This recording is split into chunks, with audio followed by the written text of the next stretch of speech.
good to see everyone this morning. We're going to be turning our attention to 3 John, so that's a book or two right before the book of Revelation. So we're not talking about John chapter 3, we're talking about the book of 3 John. Small book toward the back of the Bible.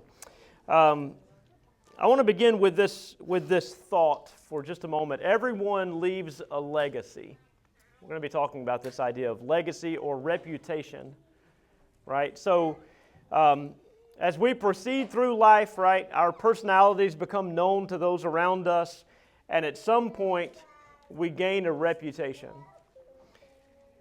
It may not be written down in a book like 3 John. It might not be preached like I'm preaching something about today, but it will be remembered. And maybe it won't be remembered for a long time. Maybe your reputation or your legacy will not outlive your children or your grandchildren, maybe your great-grandchildren. But the fact is, while you're alive, you have a reputation. And even after you pass, you will leave a legacy. So what will that be? Let me ask you this. Whenever your name is brought up, and people talk about you because they do, maybe I should go ahead and emphasize this or clarify this. People probably don't talk about you or think about you as much as you think they do. But they might. And when they do, what do they say or what do they think about you? And I'm not talking about when they malign you or lie about you or exaggerate something regarding you. I'm talking about honest words, honest evaluations. What do people think of when they think of you? I want you to think about this, especially, obviously, we're in a church setting. So in this particular context, we can talk about other things in your life. Hopefully, the reputation that you have among believers is the same reputation and a good one among non-believers. But what is it? What's your reputation? Is it, when they think of you, do they think of the word faithful?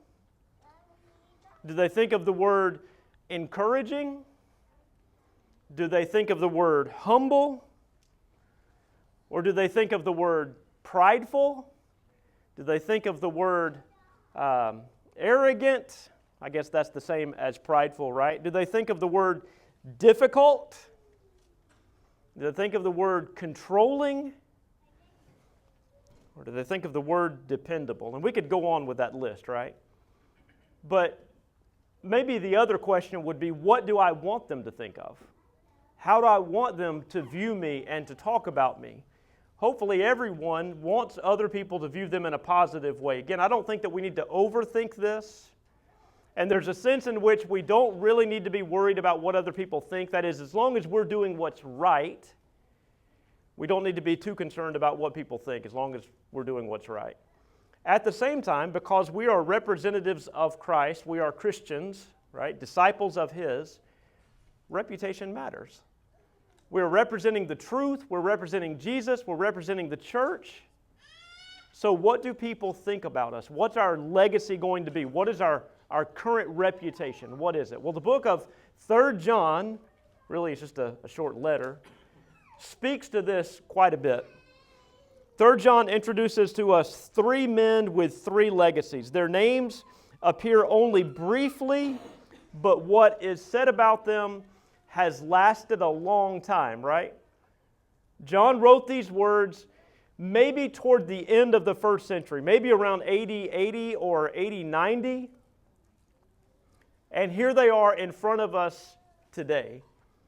So the reputation of these men, the legacy of these men still remain. And so the question this morning for us is, who were they? What was their reputation? And am I becoming like them in some way? What am I becoming? Do I look like one of these individuals? If so, which one? And if so, is that a good thing or a bad thing?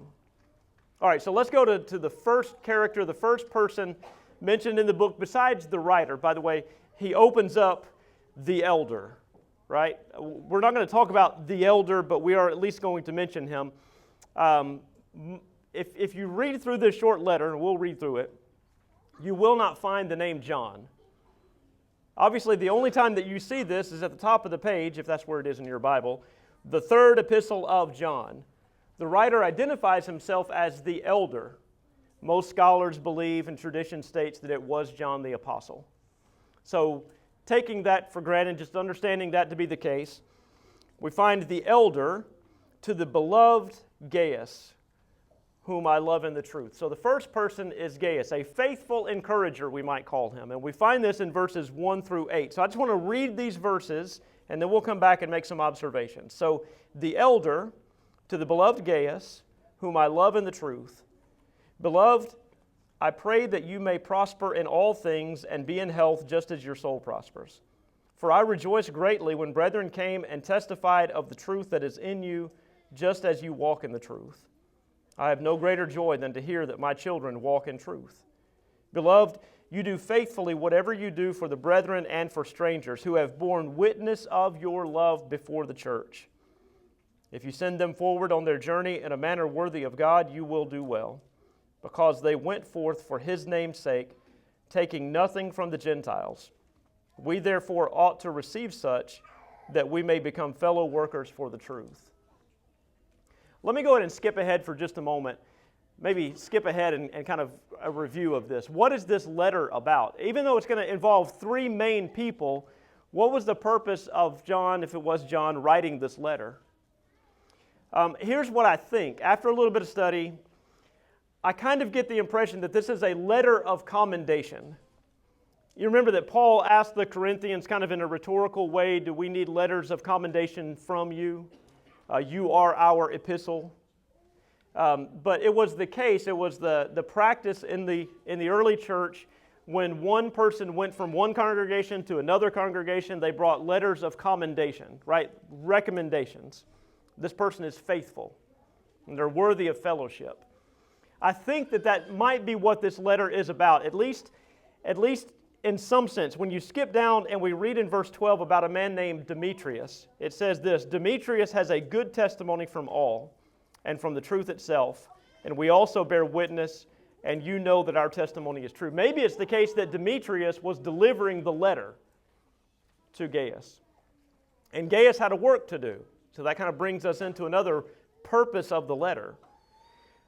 It turns out that there was a bad guy, and if you've already read the letter, you know about him. His name was Diotrephes, and we'll see him in about verse 9 and 10. This guy was a problem.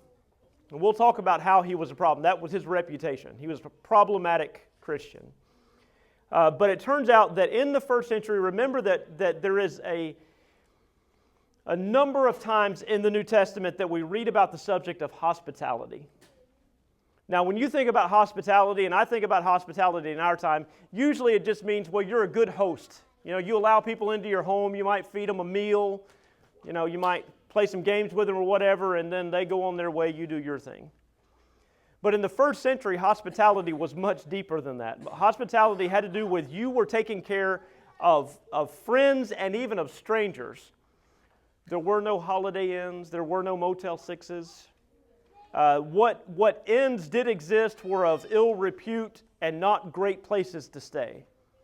And so as Christians traveled about, and especially missionaries or evangelists, as they traveled about, they depended on other Christians to house them and to support them, maybe even financially or physically in some ways, materialistically.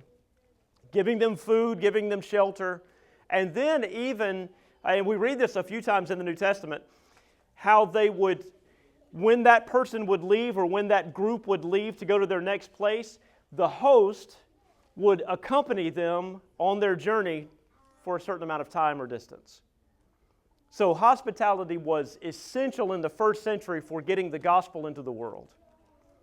So that takes me back to Diotrephes. Diotrephes had a problem with visiting evangelists or teachers, and he had a problem with the idea of other people inviting them in and hosting them or giving them attention. So back to this idea, what is this letter about? I think it's a letter of recommendation to Gaius regarding Demetrius, and it was okay for Gaius to be involved in hospitality because Diotrephes was opposing that. So I think that's generally what's going on with the letter. All right, so with that in mind, What exactly is going on with Gaius? He's called, in our sermon this morning, a faithful encourager. We see that from verses 1 through 8. So let's just kind of go through these verses and find out some characteristics about him. What was his reputation? What are some things that he's known for? Number one, we see that he was loved by John. 4 times in this short letter, John calls him beloved. I don't know about you, but I don't go around telling people that they are my beloved. I don't even say that to Tanya. Maybe I should start. But I tell her that I love her, right? She is the one that I love. She's my wife. But this was an affectionate term, wasn't it? 4 times, again, in this short letter, John calls him beloved. That says something about the personal nature of this letter and the relationship that John had with him. I think that that's rather interesting. So here's an individual that was beloved by the Apostle John. Remember, early on in the gospel accounts, early in the ministry of Jesus, do you remember the nickname that John was given? A son of thunder. He thought it would be a good idea to rain down fire from the heavens to destroy those people that were opposing Jesus. Sons of thunder. Jesus didn't follow through with that request or whatever, right? But later in life, by the time John writes this letter, what's he known as? He's known as the Apostle of Love. And so here is a man receiving a letter from the Apostle of Love, being encouraged by the word beloved. I think that that would be a pretty neat thing. Can you imagine that? Finding your name in the canon of Scripture and the apostle writing calls you beloved. That's a relationship. So that says something about his legacy, about his reputation. Number 2, his soul was in good health. Look again at verse 2. Beloved, I pray that you may prosper in all things and be in health just as your soul prospers. So he was doing well, spiritually speaking, right? His inward man, his being overall was good. This might imply that he was not a man of financial or material means, and maybe he was even in poor health or had suffered some sort of sickness. We don't know that for sure. But he's also the subject of John's prayers. I pray that you might prosper in all things, even in your physical health, just as your soul prospers. So where's the emphasis here? The emphasis is on his soul. That's where he placed it. Even though the outward man may be perishing, as Paul would write, the inward man is renewed day by day. So how's your soul? Is it one that prospers? Is it one that is in good health? You know the answer to that. And maybe outward signs will indicate that to other people, and that will be your reputation. That was the idea here with Gaius, but you know that for sure, right? Nobody knows that better than you and God. It's important for you to place an emphasis on this. There is a world around us that places an emphasis on the outward things, financial things or physical health. And John is not saying that those things don't matter, because he says, I pray that you'll prosper in those ways just as much as your soul prospers. So he sees an importance of those things, but most importantly, his soul prospers. So how's your soul? How's your soul? All right, number 3, he had a reputation for walking in the truth. For I rejoiced greatly when brethren came and testified of the truth that is in you, just as you walk in the truth. John uses that terminology of walking, right, along with Paul. The book of Ephesians, that's one of the theme words or topics in the book of Ephesians, the way that one walks. What does that mean? It doesn't have to do with your stride, right? It has to do with the manner in which you are proceeding through life. So Gaius was proceeding through life by walking in the truth. What does that mean? He was concerned about God's will. He was concerned about the truth of the gospel, and he lived in accordance with it. He wanted his life to line up with what God revealed. That's why his soul was prospering. That's the reputation that he has. He's one that walks in truth. He knew God's will and he lived in harmony with it. Also connected with this, and we see this already in the verse that we just read, for I rejoice greatly. But then also in verse 4, I have no greater joy than to hear that my children walk in truth. He was a cause for joy in the heart of John. He caused the apostle of love to rejoice, to have joy. I've had conversations with some of you. I smile a lot. Let me say that. I admit that I smile a lot. To the point that I had one guy, he just started staring at me, looking at me. Now, I finally, it's like, what's up? And he was like, I'm just trying to figure out if you smile, if this is genuine or not, because you're smiling all the time. It's genuine. Maybe it's just the way that my face is made. But anyway, I don't even know why I went down that route. Anyway, I've talked to some of you, and we've talked about what you're doing regarding your Bible studies and maybe talking to people and having studies with other people. Not that I'm the Apostle John, but let me tell you this, it brings joy to my heart. Those kinds of things make me smile. Those are the things that I care about. I want to hear that your soul is prospering. I want to hear that you're walking in the truth. I want to hear that you're growing and that you're digging into God's Word and all of those things. Those things make me happy. That's what was going on with Gaius, and that was what was going on with John. It brought joy to the heart of John. And by the way, it might have been that Gaius was a convert of John's, right? He calls him one of his children. One of his children. That may mean that he had a part in converting this man. So that would mean that the relationship was even stronger. So I think that is something to think about. I'm also reminded here, and we'll move to our next point in just a moment, but Hebrews 13:17. I think that is kind of connected with this. The Hebrews writer says this, obey those who have the rule over you. In this context, that would be an eldership, right? And be submissive. Why? For they watch out for your souls, as those who must give account. Let me pause and just say that this is a sobering verse. Should be to everyone, but especially to those that are elders.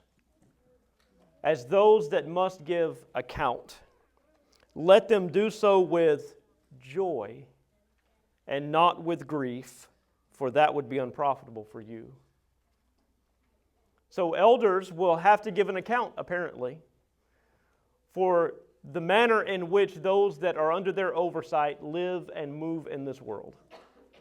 Whether or not we did our part in encouraging and sometimes even correcting. Let them do it with joy. I think that John kind of felt that.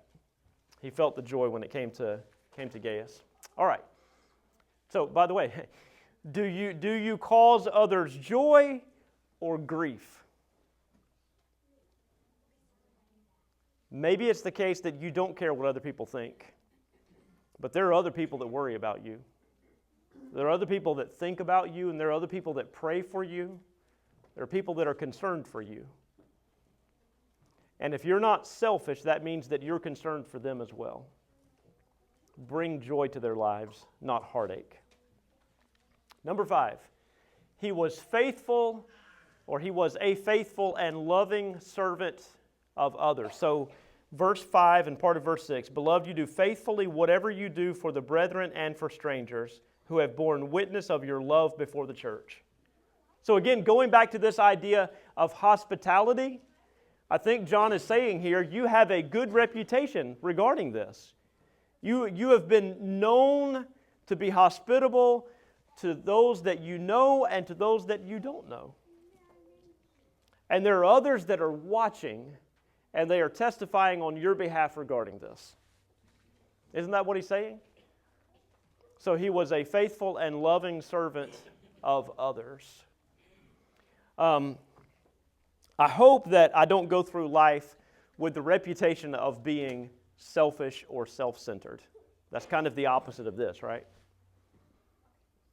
That I'm not all about me, but that I demonstrate that I care about other people as well. And surely that's the same for you. And maybe that's kind of selfish to even think of that, right? Oh, the irony. Anyway, number 6. He was one in whom John could have confidence.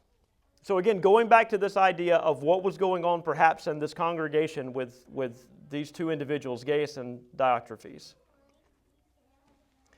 He says, if you send them forward on their journey in a manner worthy of God, you will do well, because they went forth for His name's sake, taking nothing from the Gentiles. What is he talking about there?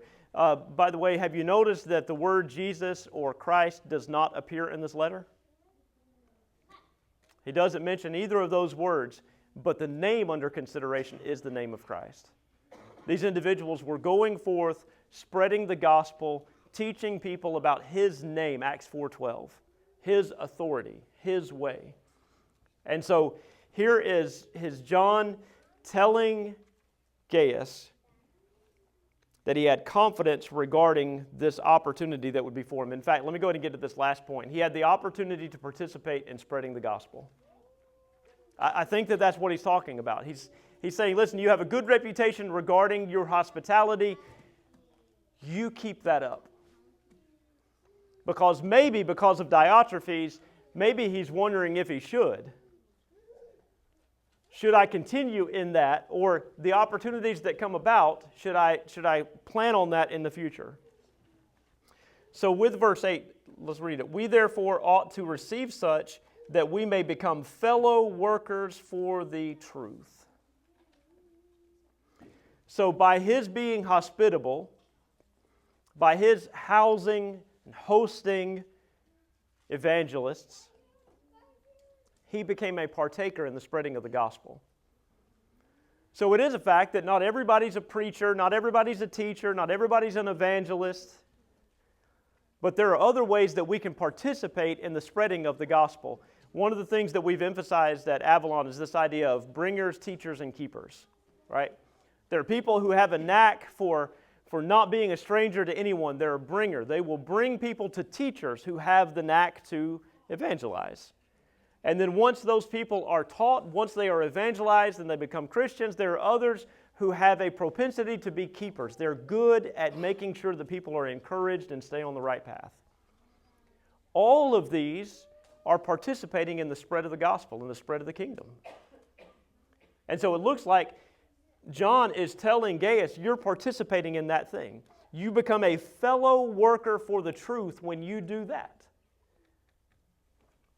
Interestingly, in 2 John, he forbids people to be a partaker in evil deeds. Those that were not teaching and preaching the truth, they were to have no fellowship with them. They were not to house them.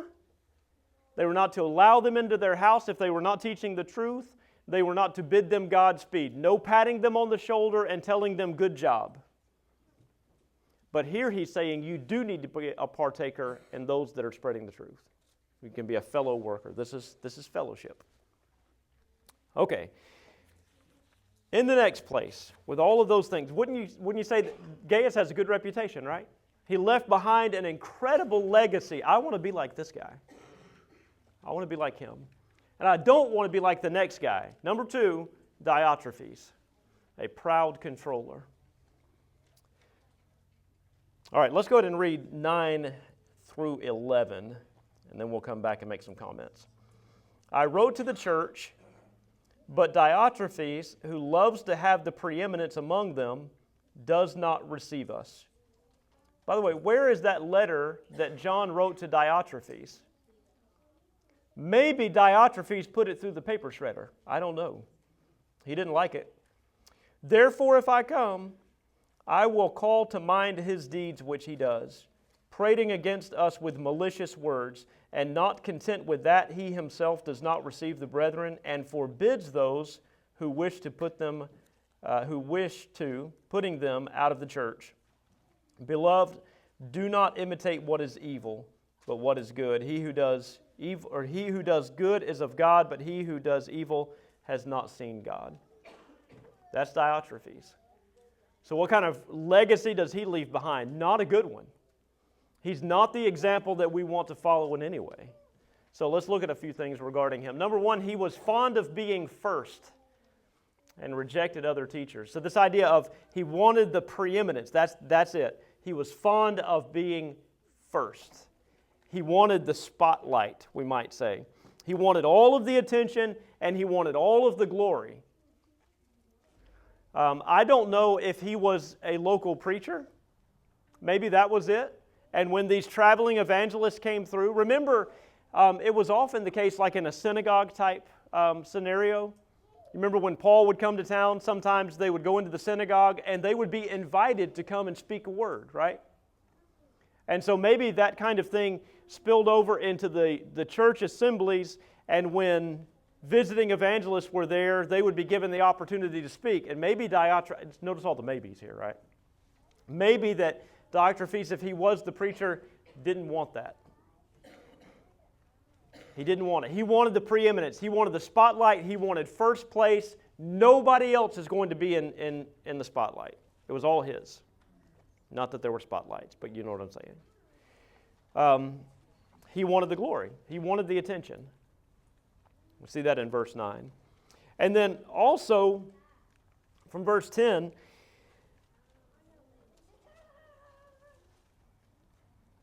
he was going to end up being the recipient of personal rebuke. Look again at what John says. Therefore, if I come, I will call to mind his deeds which he does. That is not good news for Diotrephes. I don't know exactly what John is talking about here. I don't know if this is not merely, that'd be bad enough, a public rebuke. If it's going to be a personal rebuke, he's going to pull him aside and he's going to talk to him. Probably this is going to be public because this sin was public. And he had caused problems with the church. It's probably going to be public, and that's biblical. Let me emphasize this. It's biblical. Some people don't like the idea of naming names. I don't think that we always have to name names. But sometimes it's necessary. I mean, here we are, almost 2,000 years removed, and we still know who this bad guy is, right? John wrote his name down, and you and I are talking about him today. Sometimes names do have to be named. So I don't know if it was going to be a personal rebuke. I don't know if there was some sort of apostolic authority that would come with it. Do you remember a guy by the name of Bar-Jesus in the book of Acts?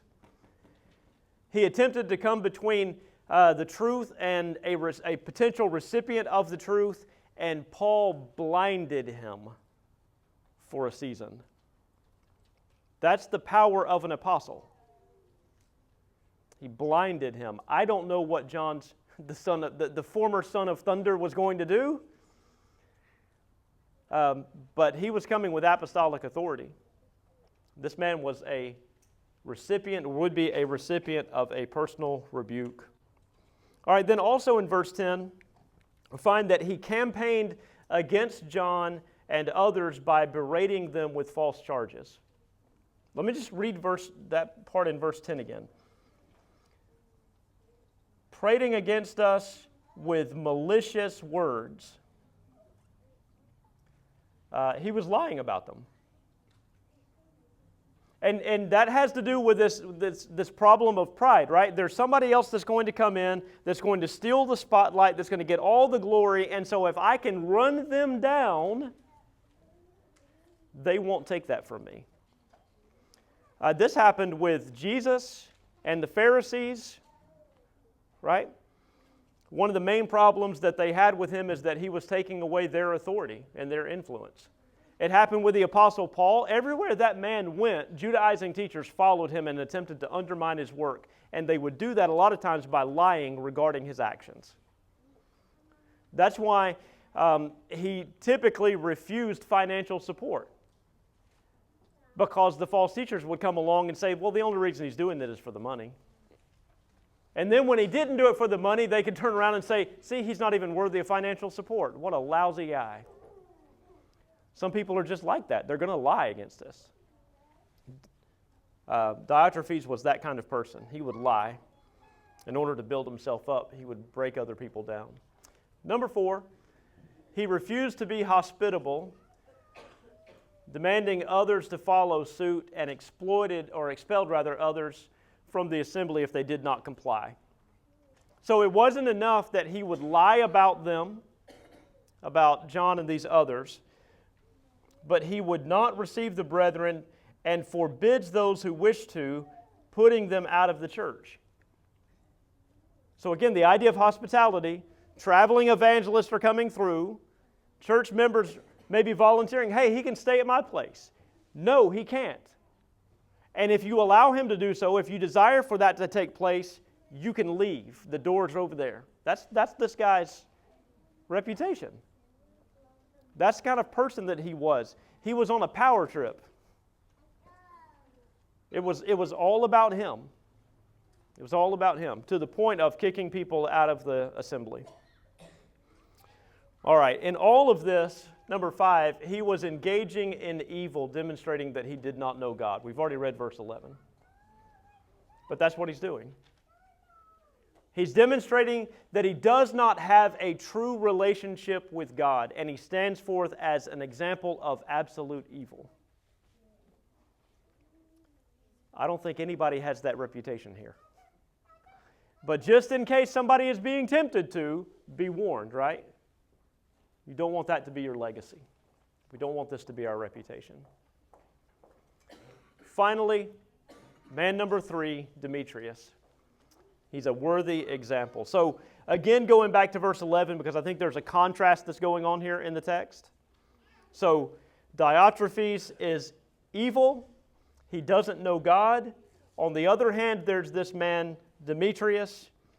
Verse 12 says he has a good testimony from all and from the truth itself, and we also bear witness, and you know that our testimony is true. So he was a man of God and worthy of imitation. Again, he was a good example, a worthy example, and he had a good reputation among Christians demonstrating the truth in his life. I think that is interesting, the way that that's worded.